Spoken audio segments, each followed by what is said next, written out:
बोलिए सदगुरु कबीर साहेब की जय। आत्मीय सज्जनों, माताओं बहनों, गुरुवर कबीर का कहना है कि जिस व्यक्ति के पास आत्म संतोष हो जाता है, आत्म संतोष आ जाता है, उसके बाद उस व्यक्ति के पास चाहे जितनी भी समस्याएं आए, वो अपने आप में संतोष रहता है, संतुष्ट रहता है। आज का शीर्षक है आत्म संतोष जीवन की सर्वोच्च उपलब्धि है। यहाँ आदमी बड़ा बंगला बना ले तो सोचता है कि मैंने बहुत बड़ी उपलब्धि हासिल कर ली। बड़ी गाड़ी खरीद लेता है तो सोचता है कि मैंने बहुत बड़ी उपलब्धि हासिल कर ली।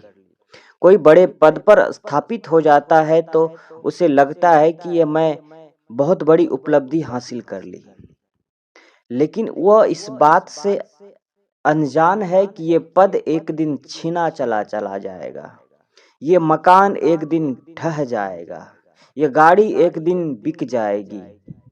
यह सब बाहर की जड़ पदार्थ चीज जितने भी हैं वह सब तो छूट जाएगी। गुरुवर कबीर कहते हैं कि हमारे नजर में ये सब बेकार की चीजें हैं, ये पूर्ण उपलब्धि नहीं है, सर्वोच्च उपलब्धि नहीं है। यह सब तो हाथ का मैल है, मिला है छूट जाएगा। लेकिन ऐसे चीजों की उपलब्धि हासिल करो ना जो कभी छूटने ही ना पाए। गुरुवर कबीर का ही वाणी है, जब आवे संतोष रूपी धन, सब धन धूल समान। आपके पास कितना धन है ये मायने नहीं रखता है, आपके पास कितनी भीड़ इकट्ठी है ये मायने नहीं रखता है, आप उस संपत्ति से कितना संतुष्ट हैं ये मायने रखता है। मैंने ऐसे भी लोगों को देखा है कि कल के खाने के उपाय नहीं उनके पास, लेकिन मस्त है, मगन है, कोई चिंता नहीं है। और जिस व्यक्ति के पास कोई चिंता नहीं होता है वही व्यक्ति सर्वोच्च महान होता है, अमीर होता है। चाह गई चिंता मिटी, मनवा बेपरवाह, जाको कुछ नहीं चाहिए, सोई साहनशाह। गुरुवर कबीर कहते हैं संतोष जिस व्यक्ति के जीवन में आ जाती है, समझो उस व्यक्ति के पास सर्वोच्च उपलब्धि हासिल हो चुका है। रामायणी 38 में गुरुवर कबीर कहते हैं, यही विधि कहो कहा नहीं माना, मारग माही पसारिन ताना। रात दिवस मिली जोरिन तागा, ओटत काटत भरम न भागा। भरम ही सब जग रहा समाई, भरम छोड़ कतहु नहीं जाई। परे न पूरी दिनहु दिन छीना, तहाँ जाए जहाँ अंग बिहूना। जो मत आदि अंत चली आई, सो मत सब उन प्रगट सुनाई। यह संदेशा भुर के माने हूँ, लिन्नऊ शीस चढ़ाए। संतोष सुख है, रहूं तो हृदय जुड़ाए। बड़े ही महत्वपूर्ण पंक्ति है गुरुवर कबीर की। गुरुवर कबीर कहते हैं कि यही विधि कहो कहाँ नहीं माना।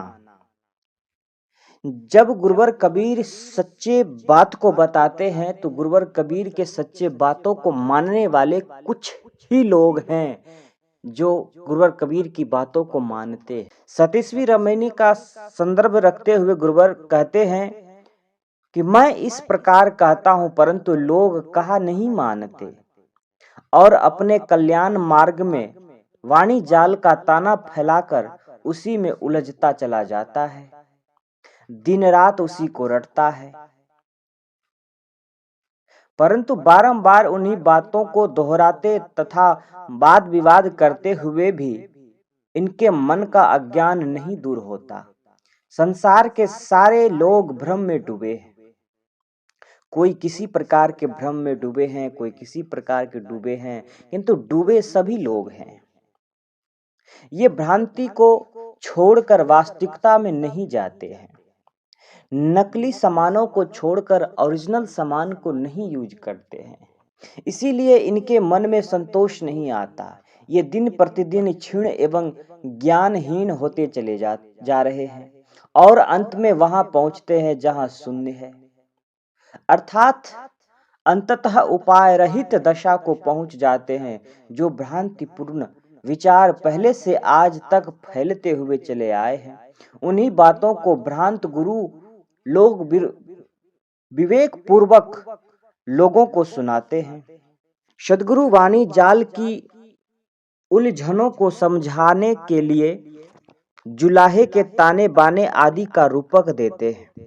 वे कहते हैं कि जुलाहे रुई को ओटकर उससे बिनोने निकालते हैं, फिर सूत काटते हैं और किसी मार्ग के लंबायन या खुले स्थान में सूत के ताने फैलाते हैं। इसी प्रकार मतवादी लोग भी रात दिन वाणी को ओटते काटते हैं, बारंबार उन्हीं वाणियों को दोहराते हैं, वाद विवाद करते हैं, परंतु उसमें उन्हें कुछ मिलता नहीं है शून्य के अलावा। अपने कल्याण मार्ग में उसके ताने फैलते रहते हैं और उन्हीं में उलझ जाते हैं। सद्गुरु ने 36वीं और 37वीं रामायणी में बताया कि मनुष्य का अपना मूल स्वरूप चेतन है, जिसको हम सरल ढंग से जीव कहते हैं और उसी को राम भी कहते हैं। राम नाम निज जान के छाड़ देहु वस्तु खोट, बस यही अपनी परम तत्व सत्ता है।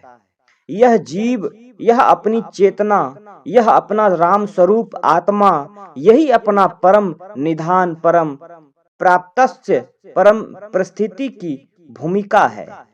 इसके अलावा पंच भौतिक शरीर तथा भोग विषय तुच्छ है और परोक्ष में भटकना भी गलत है।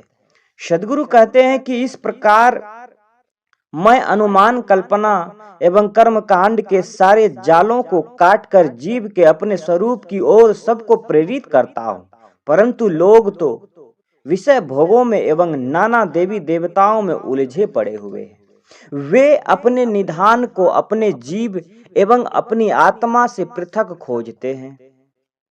जीव के अपने स्वरूप से कहीं दूर एक पृथक परमात्मा मोक्ष एवं कल्याण है। इस भगवान में संसार के प्राय अधिकतम लोग डूबे हैं। इस प्रकार की ही नहीं नाना वाणियां बनी है, लोग उन्हें ही ओट काट रहे हैं, वाद विवाद कर रहे हैं। लोग अपने कल्याण मार्ग में भ्रामक वाणियों का ताना बाना फैला रहे हैं। मकड़ी के जाल के समान वाणी जाल बनाकर लोग उसी में उलझ रहे हैं। ओटत काटत भरम न भागा, बड़ा हृदय स्पर्शी वचन है। लोग नाना तथा वार्ता सुनते हैं, स्वयं बड़ी बड़ी पोथियों को बांचते हैं, आत्मा परमात्मा पर वाद विवाद करते हैं, परंतु उनकी भ्रांति नहीं जाती। बहुत कुछ जान समझ लेने के बाद भी परमात्मा एवं मोक्ष को अपने से अलग ही खोजते हैं, और जो अलग खोजते हैं, खोजते खोजते जीवन की अंतिम पीढ़ी आ जाती है और उसके हाथ कुछ नहीं मिलता। अंत में हाथ मलमल के ही रोना पड़ता है। गुरुवर कबीर कहते हैं, भरम ही सब जग रहा समाई, सारा संसार भ्रम में डूबा है। भ्रम में ही अपने आप को बहुत ऊपर समझ लिया। पलटू साहब भी कहते हैं, भूला एक न दोय सकल संसार है। लोग पेड़ पत्थर पानी में सिर पटकते तथा उनमें देवता खोजते हैं, फिर आकाश में लोकांतरों की कल्पना कर उसमें भगवान का पता लगाना चाहते हैं। यह भोला मानव बाहर सब जगह भगवान खोजता है, परंतु अपने हृदय में नहीं खोजता। इंसान पेड़ पत्थर पानी तथा मन की कल्पनाओं का महत्व मानता है, किंतु अपने आप का महत्व नहीं जानता। अपना महत्व जो जान लेता है वो बाहर नहीं भटकता है, वो भ्रम में नहीं पड़ता है, वो भ्रम में नहीं डूबता है। वह जगह जगह घुटने नहीं टेकता है, परंतु यह नहीं सोचता मैं कौन हूँ, अपनी सत्ता और महत्ता क्या है बोध हुए बिना वह दर दर भटकता है, और दर दर भटकते भटकते जीवन समाप्त हो जाती है।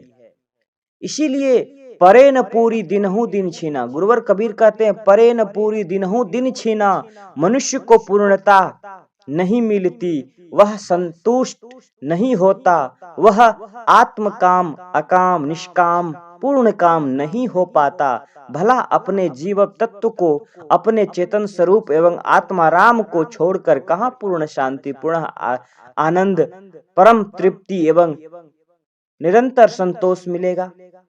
जो अपने आप को नहीं पाया, अपने आप में संतुष्ट नहीं हुआ, वह कहाँ तृप्ति पाएगा। संसार में कहीं भी तृप्ति नहीं मिल सकती है जब तक वह अपने आप में संतुष्ट नहीं हो सकता। आत्मस्थिति के बोध एवं तृप्ति के बिना आदमी बाहर भोगों एवं कल्पनाओं में भटकते भटकते दिन प्रतिदिन विवेकहीन होता चला जा रहा है। कल्पनाओं में दौड़ने वाला अंत में वहां पहुंचता है जहां अंग विहूना दशा है, जहां गुरुओं द्वारा निर्गुण निराकार अदेख अलेख कहकर शून्य में धकेल दिया जाता है। इसी भ्रांति में जीव का अंत आ जाता है और आदमी उपाय रहित हो जाता है। जिसने अपने स्वरूप को नहीं पहचाना, उसको भटकने के सिवा कुछ नहीं है। जो मत आदि अंत चली आई, सो मत सब उन प्रगट सुनाई। पहले से आज तक सर्वत्र यही मत को फैला है कि भगवान या मोक्ष कहीं अलग मिलता है। गुरु लोग अबोधी बनकर स्वयं भटक रहे हैं। गुरुवर कबीर कहते हैं कि संसार में भक्त लोग तो भटक ही रहे हैं, भक्त लोग तो भ्रम में पड़े ही हैं, लेकिन गुरु लोग भी कम नहीं हैं। गुरु लोगों के पास भी वो ज्ञान नहीं है कि जिस ज्ञान से अपने प्रिय भक्तों को भ्रम से निकाल सके, क्योंकि गुरु लोग भी भ्रम में ही पड़े हुए हैं। गुरुवर कबीर कहते हैं वही व्यक्ति आपको तार सकता है, वही व्यक्ति आपको बाहर निकाल सकता है जो पहले से निकला हो, जो पहले से भ्रम से परे हो। भला वह व्यक्ति आपको कीचड़ से कैसे निकाल सकता है जो खुद ही कीचड़ में फंसा हो। कीचड़ में फंसे लोग आपको कभी बाहर नहीं निकाल सकता है। आप कीचड़ में फंसे हैं, आपको वही निकाल सकता है जो कीचड़ से बाहर है। तो बंधुओं, जो गुरु के वेश में होकर और वो दावा करता हो कि मैं भ्रम से दूर कर दूं, तो ये नहीं हो सकता है। गुरुवर कबीर कहते हैं कि पहले खुद तो निकलो, फिर किसी और को निकालने का प्रयास करना। जो खुद डूबे हों वो कैसे बाहर निकाल सकता है, और दूसरों को भटका रहे हैं। इन भ्रामक उपदेशों को लेकर सत्य मानकर उन्हें सिर पर चढ़ा रहे हैं। फिर मनुष्य का कैसा कल्याण होगा?